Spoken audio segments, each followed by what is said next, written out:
Welcome to this Zentangle Quickie. My name is Heather Hartwick Gladden. I'm a certified Zentangle teacher. And today we're going to take a look at the Tangle Flydance from CZT Annett Ruempler. So this is a really interesting tangle. And it starts off with a grid of orbs. And I'm going to try to do this bigger than I think. And we're just going to do, set, do, like a nine orb grid. Okay. I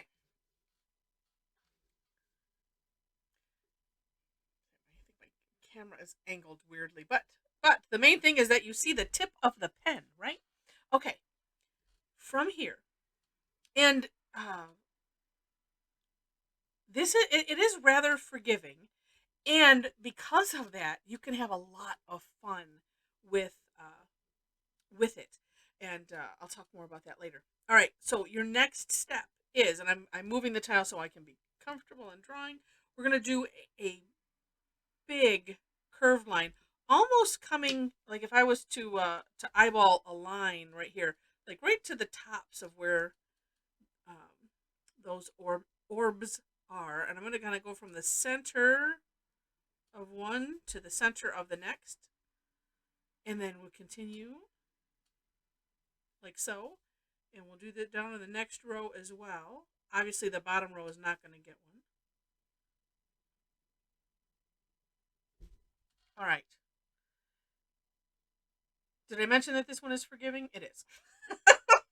I'm looking like, oh, those look all right, then we ended up calling this a swoop. It's another, it can be a curved line or a straight line, and or somewhere in between.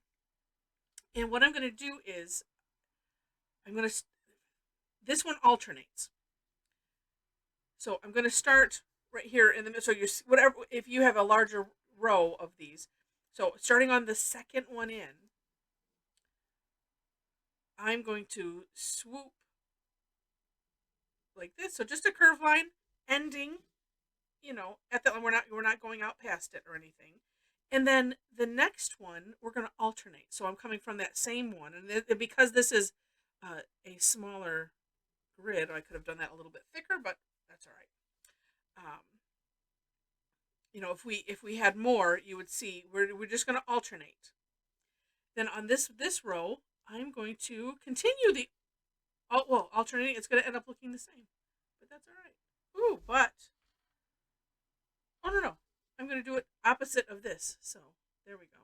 So I'm going from the left orb, swooping over to the right side, and then this opposite as well. Okay. Next, similar motion.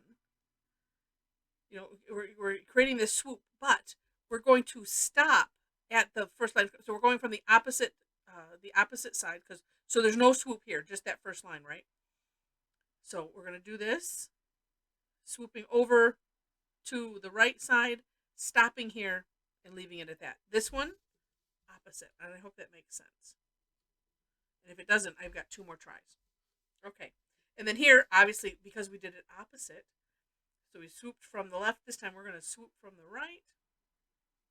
And then this one we'll swoop from the left. Like that. And as we joked, they look like hammocks. Actually, mine look like boomerangs with balls on the end of them or something. I don't know. I say we. Today is Thursday, the time of this recording, and so this was the focus of our Tangle Time. And Tangle Time is free sessions that I put on weekly. Actually, I do 2 of them every Thursday. I call it AM and PM because where I'm at, it's 11 a.m. and 7 p.m. and I'm in Michigan, so it's Eastern time. So whatever time or day it might be for you will be different if you're not right here nearby me. But I do 2 sessions a day. They're free, like I said, and we just take a tangle and explore. I'll show my results afterwards, but we had a lot of fun with this. If you want to see the results, go to my website, tangleaddicts.com. Link is in the description. And also at the time of this recording, we have some work being done on our server. So if you get an error, try again later. And that way you can see the amazing results. Some of them you're just like, is that the same tangle? Huh, interesting. Because, it depends on the configuration of the grid. How you did the first curve line, how you did these swooping curve lines. It's so many things. All right. So the next step, and I'm I'm trying to take my time also because we did lost a couple heads to go back because I don't like to lose people on these.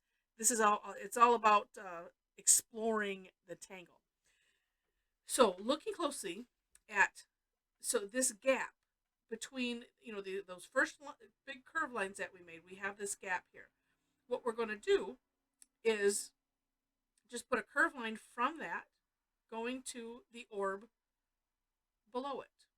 Now, and actually I was trying not to do it on purpose, but thinking Halabout, this line, there we go, and it ends up lining up. If it doesn't line up, don't worry about it. I drew the curve line not thinking about lining anything up. This one is a little bit easier, but it depends on how your swoop went, what direction. So I can have it come down like this, well, sort of. Yeah, the one that's easier, I miss. And then on the sides, so I'm going to do the same thing. It's just this one is just going to be a half one. And then this two, again, I'm not worrying about where it's coming from. I'm just kind of trying to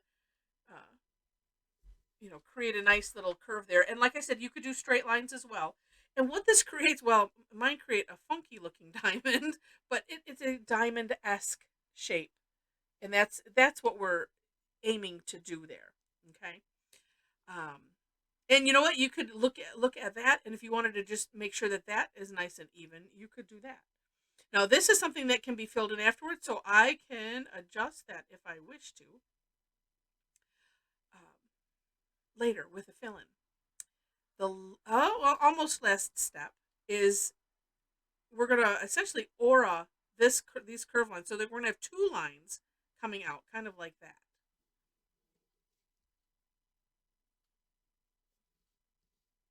Okay, and we'll do that again down here at the bottom. And it doesn't matter where they end up. It's all fine. Oops, let me scooch that down. Okay, and then on these little side ones, same idea. You can use a little bit of the take off and land concept that is maybe helpful, where I'm tracing over a little bit of this line as I'm coming down and then landing on the orb. Like that. All right. Now, in the step outs, in Annette's step out, she had some extra stuff that I was just assuming was decorating, but I think it and this part was included. So this I have on mine. I'm gonna. Well, you won't know because I will have corrected it by the time I post it. So, for our sessions, I didn't add these next two steps because they kind of seem like decorating, and I might put a little note that it could be decorating, and so it's up to you how much extra fun that you want to have with these, because you can decorate them really however you want. But she had us, and I'm going to do it right now. She had us filling in this section because with that, excuse me, we can I can also adjust like this. I should fill it in first.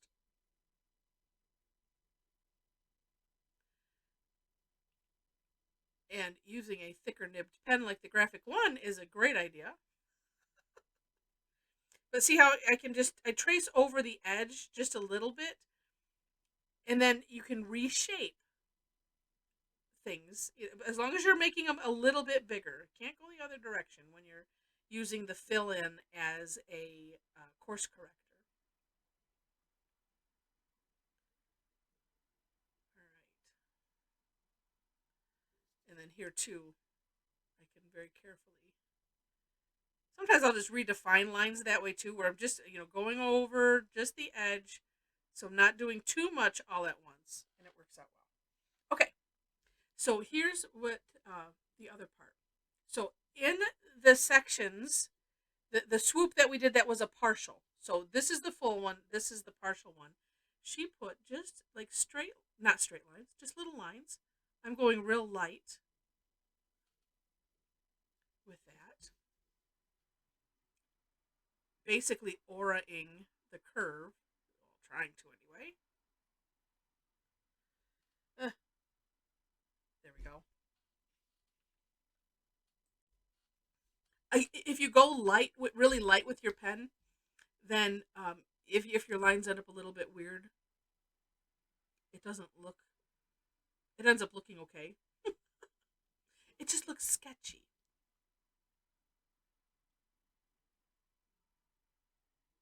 All right. And then coming from on the full ones, she did just a single line. And that it wasn't, going back to, it was just kind of like going part way down. But you can take that's why I always include, and I'm going to fix this here. Include the originator of the tangle, and that's the for more inspiration link, because I think it's important that you see it from the person that created it, from their hands. And then there's always usually nice samples that they put in, so you can see it in a completed work and stuff like that. So all right, now what I decided to do as I was playing with it, because I believe that she had, I'm just going to look really quick. Oh yeah, I think she just left these ones empty, but I'm like, and this was, this is always your prerogative when you're decorating, so I'm continuing those lines. Ah.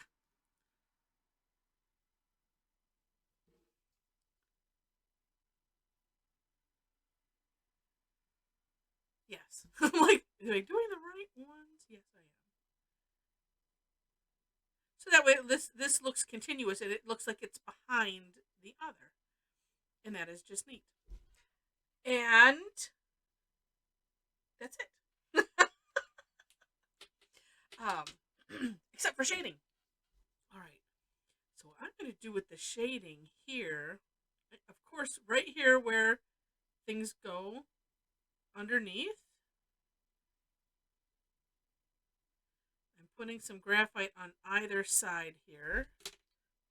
I might also put some at the tip. And because I'm working small, I just have to be careful, because I don't want it all to be gray. I don't want any graphite remorse. And to where, kind of where they all come together. Well, here's a good example. It's more concentrated, so you don't necessarily need to add graphite there, but sometimes I just do. And I'm using what's left on the tortillon to do that. Oh, and see, that looks neat already. Okay, so you can play with that. And then, yeah, I like that idea. So I'm just going to go under this line here. And I'm talking to myself as I'm looking at what Annette did, and this is what she has on hers. Was she put a little graphite on the underside of this single line that we drew.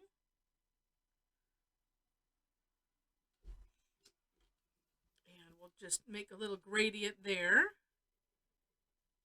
Not filling in the whole thing.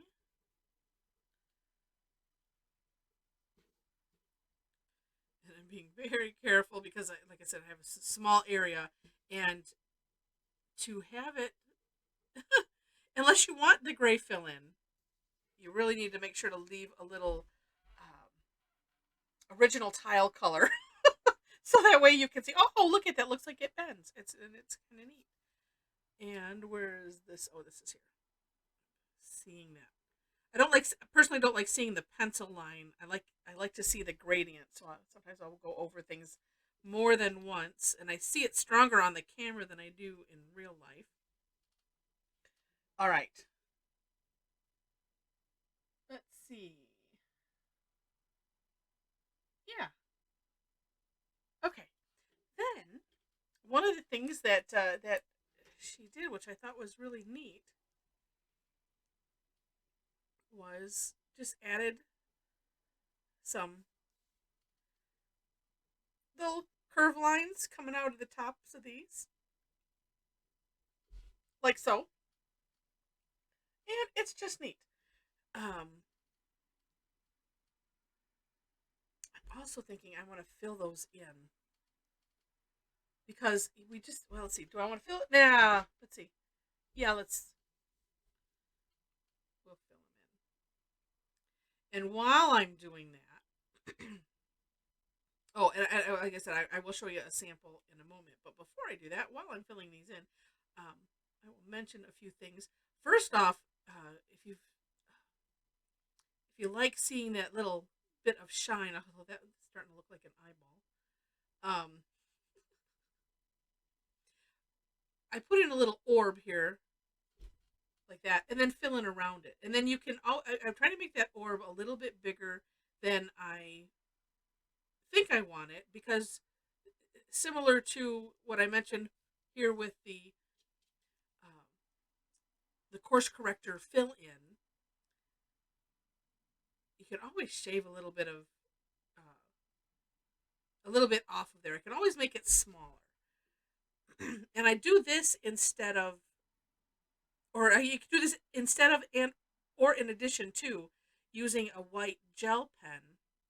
What I like about this is that even if I put the white gel pen on afterwards, it's not competing with the black ink. And for those of you that, if you've not tried it, you'll try it, you'll understand what I mean. Because sometimes you have to kind of let it dry. It just depends on also the type of pen that you use. I pretty much use the Jelly Roll brand. There is oh, I've lost the name of it. There are other brands out there as well. It'll come to me as soon as I'm done. Signo. There we go. The Signo pens. Those ones are really good too. And I know I used those ones before Jelly Roll came out with their the different size nibs. So the number 10 is great. And something I could have done also was to leave a little opening on the side, just for a little, like that. But see how juicy this is. It's just nice. And sometimes it's nice to have just a little curve line besides the dot. But you can leave those open as an open space as well.